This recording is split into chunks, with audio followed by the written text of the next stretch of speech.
Jokowi itu alumni 180 yang sebenarnya tidak lazim gitu kan, bahwa ada alumni kok masuknya alumni itu selalu akhir gitu kan, saat wisuda ataupun keluarnya. Tapi dia sebut begitu, itu sengaja, itu sinyal pihak Polda sudah menyampaikan ke Barreskrim, ke laboratorium forensik tentang pengujian ijazah itu yang disita oleh Polda, yang sampai sekarang tidak diumumkan. Mungkin, dan kami dari sisi kita yang terlapor gitu kan, meyakini bahwa sebenarnya hasil laboratorium forensik itu ijazah itu palsu gitu, sehingga tidak berani dia mengungkapkan. Ya, saudara sekalian, saya bersama dua ini ya. Kalau RRT tidak ada RRT, paling tidak ada RRM. Kalau RRT itu adalah Roy Rismond dan Dr. Tifa, maka RRM itu adalah Rizal Fadila, Refli Harun dan Medi Juniarto. Dan Medi sebenarnya Om Medi pakai tuan RRT juga. Ya, sahabat sekalian, kita akan bertanya tentang dua ijazah ini. Pertama, kita tahu bahwa ada perkembangan terbaru, yaitu ijazah yang diteliti Roy Suryo dan kawan-kawan, termasuk Rismond dan Dr. Tifa, adalah ijazah yang ternyata diserahkan kepada KPU Solo 2010, KPU DKI 2012, KPU Nasional 2014 dan 2019. Itulah ijazahnya. Mau fotokopi mau kagak, tetapi tidak bisa disangkal bahwa itulah ijazahnya. Oke. Apa yang akan dikomentari Kang Rizal? Tapi di sisi lain, para pendukung Jokowi makin kencang agar kasus fitnah dan lain sebagainya ini segera ditindaklanjuti dengan proses penersangkaan, terutama untuk RRT, termasuk penangkapan dan penahanan. Nah, kelihatannya mulai panik gini karena fakta kemudian dilawan dengan desakan, bahkan mereka kampanye ke Mabes Polri dan lain sebagainya. Silakan. Ya. Terima kasih Bang Refli. Saya kira betul itu adalah gambaran kepanikan ya atas ketidakmampuan ya ia untuk menunjukkan pada ujungnya ijazahnya itu asli. Jadi ini ada 3 hal yang bisa dikomentari dan direspon. Yang pertama adalah bahwa sampai saat ini Jokowi, Termul, ataupun yang lainnya termasuk pihak kepolisian tidak bisa menyatakan dan membuktikan bahwa ijazah Joko Widodo asli. Satu itu. 2, dengan temuan baru soal ijazah yang dijadikan bahan pendaftaran di KPU, KPUD DKI dan juga KPUD Solo, itu menunjukkan bahwa ijazah itu hanya itu. Dan dengan begitu tidak ada ijazah yang lain. Dan itu sudah diteliti habis bahwa yang seperti itu palsu. Gitu kan. Sehingga ini menjadi bahan untuk kita masukkan ke pihak Barreskrim. Kembali tentang bukti-bukti yang baru. Gitu kan. Mudah-mudahan ini menjadi modal bagi langkah berikutnya. Kemudian yang ketiga, bahwa sebenarnya dengan telah dibuktikannya ijazah hanya itu, tidak ada versi lain. Sekarang mah tinggal soal alat bukti untuk bisa dijadikan publikasi, tidak pidana, jadi terpublikasikan. Barreskrim sudah punya laboratorium forensik, tapi masih tidak mampu. Dan mungkin juga tidak bisa lagi, gitu kan, selain bahwa memang itu palsu, gitu, sehingga sampai sekarang tidak diumumkan. Sehingga yang berikutnya, Bang Refli, menurut saya ini perlu adanya lembaga-lembaga riset yang lain, gitu kan, yang dengan cukup modal ijazah yang ini saja sudah, gitu kan, sehingga bisa nanti diumumkan bahwa itu berdasarkan laporan dari lembaga riset itu, lembaga uji forensik lain, gitu kan, bahwa itu palsu. Selesai itu. Saya kira 3 hal itu menjadi modal kita ke depan, dan kita yakin bahwa sampai kapanpun Jokowi tidak bisa membuktikan ijazahnya asli. Oke. Ya, saya tiba-tiba terinspirasi oleh tweet Dr. Tifa ya. Dia tidak ada di sini, yang mengatakan soal sambutan Rektor UGM Ova Emilia pada acara Dies Natalis ya 17 Oktober lalu. Dia menyebut Jokowi itu sebagai alumni ya 1980. Yang kedua, tidak lagi menyebut Insinyur Joko Widodo tapi Bapak Joko Widodo. Apa yang Anda ingin ulas atau siratkan dari apa yang disampaikan oleh Ova Emilia tersebut? Karena begini, tambahan sedikit, dia ini kan seorang akademisi. Seorang akademisi itu biasanya kalau sudah mendapatkan informasi, ya dia akan koreksi, tetapi karena masalah politik koreksinya pelan-pelan, tipis-tipis. Silakan. Ya, saya kira itu bukan slip of the tongue ya, bukan. Tapi itu adalah isi hati. Kalau menurut saya bahwa apa yang dikemukakan itu juga sekedar informasi kepada publik gitu kan, yang disebut tadi koreksi, atau itulah sebenarnya isi hati saya bahwa Jokowi itu alumni 180 yang sebenarnya tidak lazim gitu kan, bahwa ada alumni kok masuknya alumni itu selalu akhir gitu kan, saat wisuda ataupun keluarnya, tapi dia sebut begitu, itu sengaja, itu sinyal gitu kan. Kemudian juga dia tidak menyebut insinyur misalnya, berarti dia sudah memberi sinyal juga begitu. Saya kira ini harus kita kejar maksudnya. Jadi pihak UGM itu hanya mampu memberi sinyal, tapi tidak bisa secara eksplisit gitu kan menegaskan tentang persaksiannya gitu, karena dia tetap saja berada di dalam ruang-ruang sandera gitu, kalau saya melihat di ruang-ruang sandera gitu kan, sehingga dia membutuhkan konstelasi politik baru gitu, konstelasi politik baru yang berkembang sehingga menyebabkan dia bisa terlindungi dan kemudian dia bisa secara eksplisit menyatakan tentang bahwa ijazah yang berkembang atau beredar itu bukan ijazah yang dikeluarkan oleh UGM. Ya. Jadi sobat sekalian, kalau kita lihat misalnya tweet Dr. Tifa ya, dengan jelas mengatakan bahwa pada tahun 2022 Ova Emilia dalam memberikan kata sambutan menyebut insinyur ke Joko Widodo. Tetapi sekarang tidak insinyur lagi. Dan kalau misalnya ada kata-kata alumni, karena menurut statuta Kagama, asta anggaran dasar, anggaran rumah tangga atau apalah, whatever, pokoknya intinya begitu, statuta atau apa, alumni itu orang yang punya sudah pernah pegang KTM, kartu tanda mahasiswa.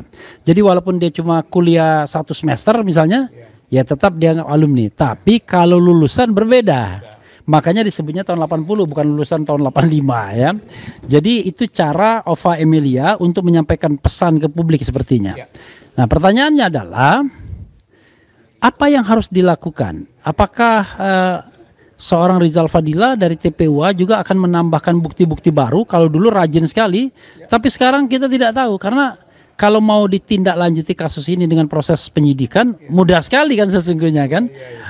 Surat ya ada, ya ijazah itu sendiri, kemudian saksi ya ada, Kasmujo misalnya, ahli ya ada, kemudian keterangan terdakwa nanti, petunjuk banyak.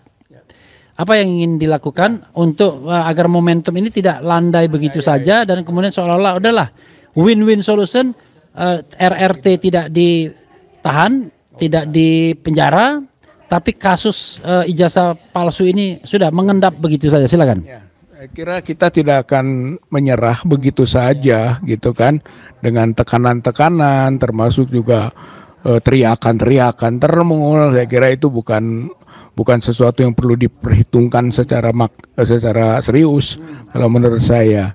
Kemudian juga kalau TPUA konteksnya mungkin ini momentum juga betul untuk kita memasukkan lagi bukti yang baru. Lagi pula sebetulnya kita TPUA telah mendapatkan surat dari Irwasum, gitu kan, yang menyatakan bahwa proses ini belum berakhir yang di Bareskrim, gitu kan. Jadi suratnya menyatakan kami telah menindaklanjuti, kemudian ada surat dari Kapolri, gitu kan, ke lembaga yang ada di kepolisian yang nanti akan diberitahu perkembangannya kepada pihak TPUA. berarti masih ada gitu. Nah ini belum terhenti seperti pemberhentian yang diumumkan oleh Dirtipidum dahulu, belum. Buktinya Irwasum masih menyatakan kasus ini masih diinformasikan perkembangannya. Itu jadi kita sekarang tinggal memasukkan lagi tambahan bukti begitu. Jadi apa-apa yang didapat ini kita masukkan kembali bahwa untuk menyatakan tidak boleh diselesaikan, bahkan harus diteruskan ditingkatkan kepada tingkat penyidikan gitu. Kemarin penyelidikan, maka sekarang dengan tambahan bukti-bukti ini bahwa sudah seharusnya menjadi ditingkatkan ke tingkat penyidikan. Saya kira itu poin-poin berkaitan dengan temuan yang ada gitu. Ya, pertanyaan selanjutnya adalah bagaimana dengan ancaman-ancaman para pendukung? Saya sih sebenarnya nggak mau bilang termul ya, tapi ada organisasi termul kan. Saya ingin mengatakan para pendukung Jokowi yang kelihatannya makin gencar untuk memperkarakan atau mempidanakan RRT, Roy, Rismon dan Dr. Tifa. Bahkan demo segala ke Barreskrim ya kemarin.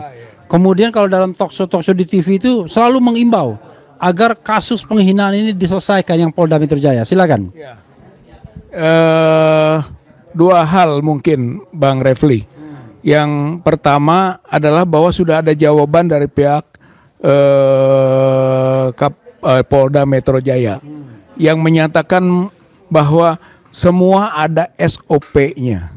Kemudian kasus ini akan disidik dengan hati-hati. Jadi itu ada kemudian dia terangkan tentang masih adanya agenda-agenda yang harus dilakukan. Sebetulnya itu mungkin buying time. Karena apa? Karena pihak Polda sudah menyampaikan ke Barreskrim, ke laboratorium forensik tentang pengujian ijazah itu yang disita oleh Polda, yang sampai sekarang tidak diumumkan.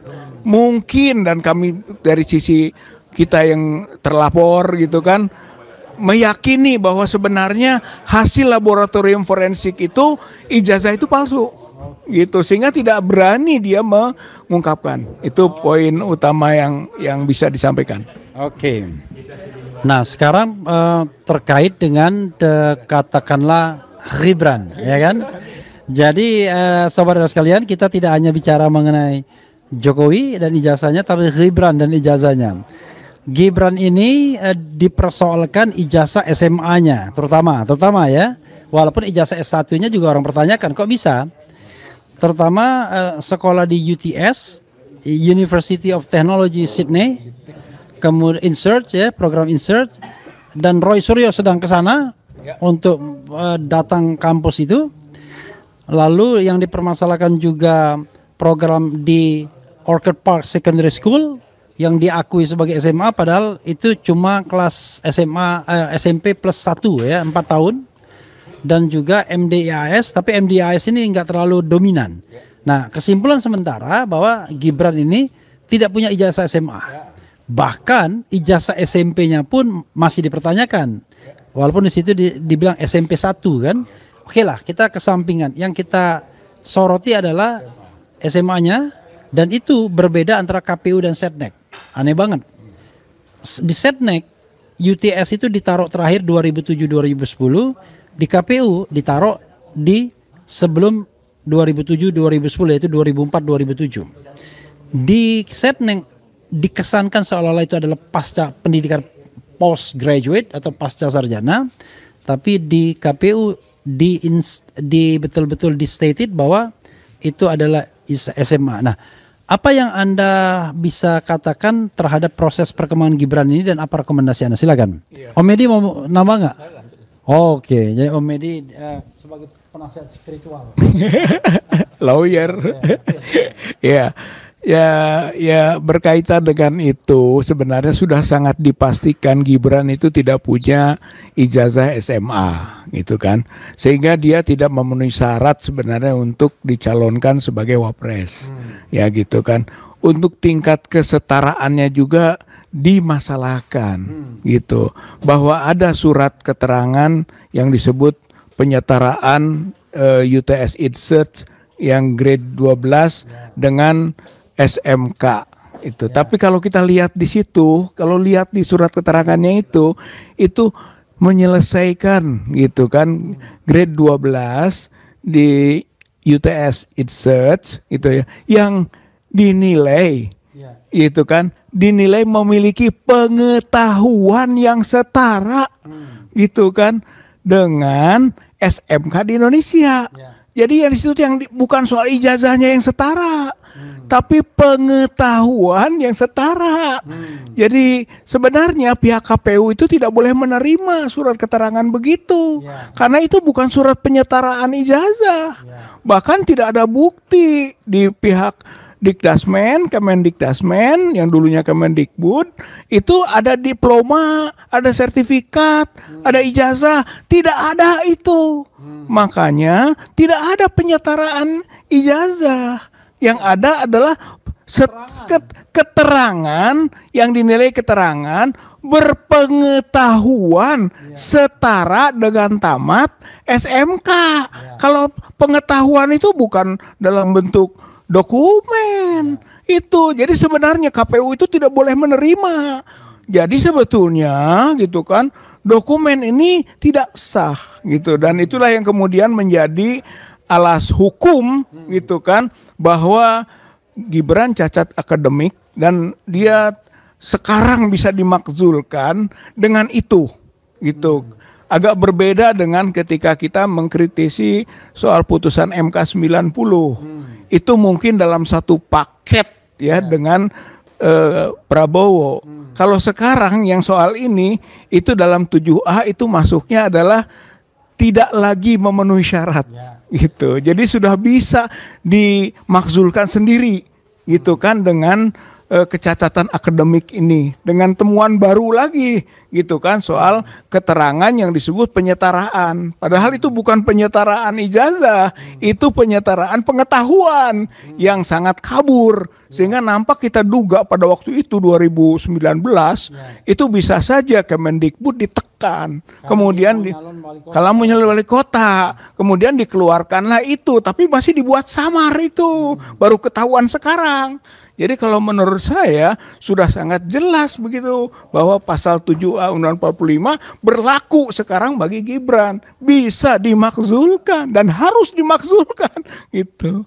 Oke ya, sobat Ero sekalian, apalagi ada Kang Rizal mau ditambahkan lagi sebagai closing statement. Tapi intinya adalah ya nanti kita akan tunggu perkembangan dari Mas Roy Suryo yang hari ini sudah di Sydney.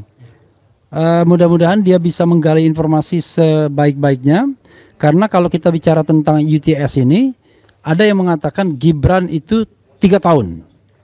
2004-2007 paling tidak menurut KPU. Ada yang mengatakan dia 3 tahun, tetapi 2007-2010 paling tidak menurut Setnek. Tapi menurut mereka yang mengantarkan Gibran, namanya Ihsan Katwande, Gibran mengaku cuma 6 bulan saja di sana.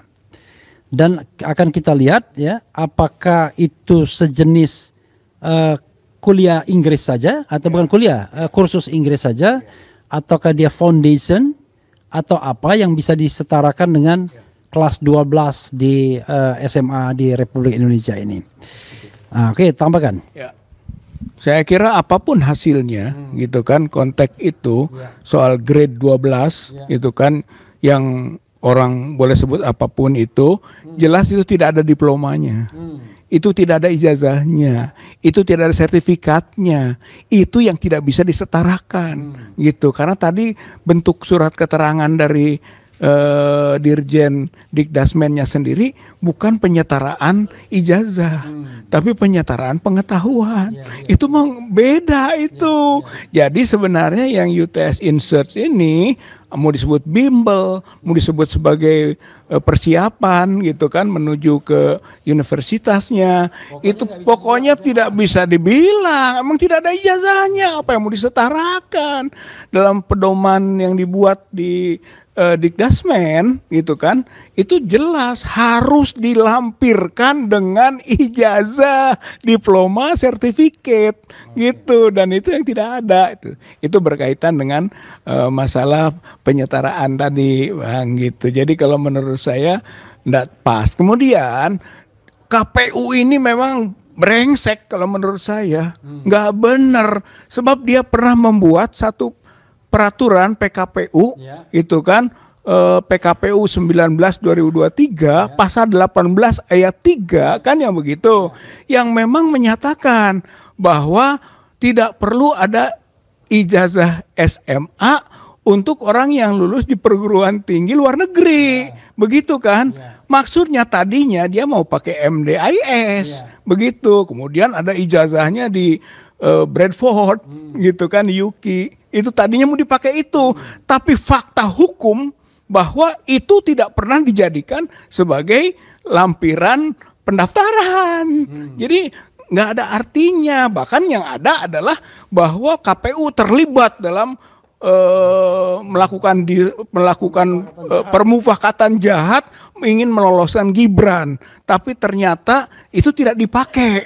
Itu malah dipakainya yang MDIS tidak dipakai, MDIS tidak dipakai, mana yang ditunjukkan itu adalah digunakan yaitu yang uji UTS, karena dia maunya setingkat dengan SMK tadi, yang ternyata ngaco juga itu Bang, gitu. Jadi kalau menurut saya fatal sekali Gibran ini dalam konteks pendidikan, belum soal markup usia, ini baru pendidikan. Ya, pendidikan itu mutakhir diketahuinya. Berarti ini akan masuk ke rumusan pasal 7A tadi gitu. Kalau yang soal MK 90 persyaratan awal gitu, bersama waktu itu dengan Prabowo. Jadi kalau menurut saya Prabowo itu tidak harus ragu, tidak perlu takut bahwa nantinya dia dimasalahkan paketnya, nggak usah, karena ini beda, karena ini masuk dalam rumusan yang disebut dengan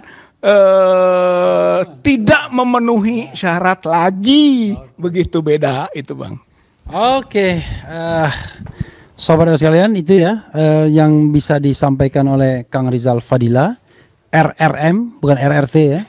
Bukan Roy Suryo, bukan Roy Suryo Rismon dan Tifa atau Dr. Tifa, tapi Rizal Fadila, Refli Harun dan Medi Juniarto. RRM. Itu saja, makasih. Wassalamualaikum warahmatullahi wabarakatuh.